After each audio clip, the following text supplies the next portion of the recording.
शनिबार आए भन्ने सँगसँगै चाहिँ अरू मान्छेहरू घुम्न गएर बजार गएर दिन बित्छन् होला। मेरो चाहिँ यसरी नै दिन बितिरहेको छ। So hi everyone, welcome back to my new video. अनि साथीहरू, यत्रो सुँगुर काटे खुकुरी लिएर कहाँ जाँदैछ भन्नुहुन्छ होला। हाम्रो चाहिँ तामाबास छ नि त, अनि त्यहाँ फलेको रहेछ के। मम्मीले चाहिँ तामाबास फलेको छ, अस्ति टिप्न जाऊ भन्दै हुनुहुन्थ्यो, अनि म चाहिँ आज जाँदैछु। अरू बेला चाहिँ म एक्लै भिडियो बनाउँथेँ भने आज चाहिँ मेरो बहिनी आइरहेछ पछि पछि। अरू बेला चाहिँ क्या मसँग मेरो स्ट्यान्ड हुन्थ्यो, अनि म चाहिँ डेली स्ट्यान्डले अनि एक्लै भिडियो बनाउँथेँ। त्यो मेरो स्ट्यान्ड चाहिँ मेरो छोराले 2 टुक्रा मात्रै होइन 5 टुक्रै बनाइदियो के भाँचेर। त्यही भएर मैले चाहिँ अहिले डेली मिनी भ्लग हाल्नु पाएको छैन कि। स्ट्यान्ड भयो भने चाहिँ कति सजिलो हुने के, अनि एक्लै भिडियो बनाउन पाउने, अनि मेरो छोरा चाहिँ घरमा खेलेर बस्ने गर्थ्यो। अनि त्यही भएर मेरो बहिनीलाई चाहिँ मैले भिडियो बनाउनु ल्याएको मसँग। हेर्नु न हो, मम्मीले अस्ति तामा काट्न जाऊ भन्दै थियो, अनि आज हेरेर कति ठुलो भइसकेको छ कि। आलो तामाहरू क्या सुरुमा फलेको काटेर खान चाहिँ कति मिठो हुन्छ कि। तपाईँहरूले चाहिँ कसले खानु भएको छ यस्तो आलो तामा, अनि प्लिज कमेन्ट गरिदिनु ल। अनि साथीहरू, यो आलु तामा उसिनेर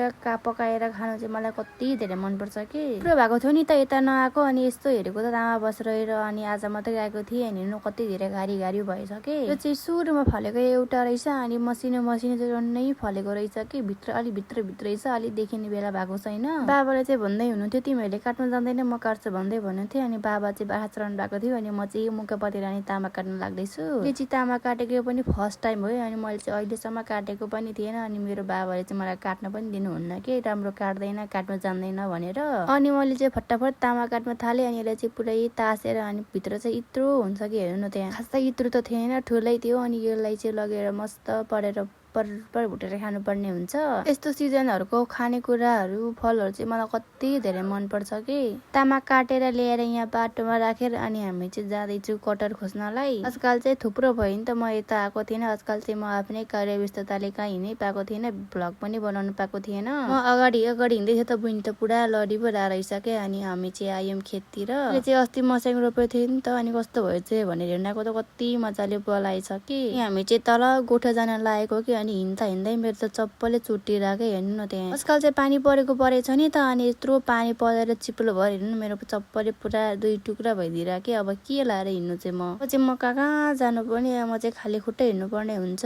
तल गोठा गएर आएर, अनि म चाहिँ यहाँ मैले एउटा कटर देखेको थिएँ कि, अनि त्यही कटर टिप्न जाँदैछु तल गाडीमा। हेर्नु न हो, कति धेरै गाडी छ कि। पहिला चाहिँ कटर थियो, यो अमृतसरहरू केही थिएन। अनि अहिले चाहिँ अमृतसरहरू लाएर कटरको बोटै देख्दैन कि। म चाहिँ यत्रो हेर्नु न, यत्रो गाडीमा पनि खाली खुट्टा गएर कटर पनि ल्याएँ। यसको टुप्पा चाहिँ म यहीँ भाँचेर फालिदिन्छु कि। यसलाई चाहिँ हामीले चाहिँ कति धेरै जम्मा पारेको छौँ क्या, यो कटर अझै रोप्ने भनेर। अनि साथीहरू, यो कटर चाहिँ हेर्नु न, अगाडि चाहिँ पहेँलो छ भने यता चाहिँ हरियो छ कि। पहेँलो भएको पछि चाहिँ घाम लागेर होला पुरा पाक्न लागेको, अनि तल्लोपट्टि चाहिँ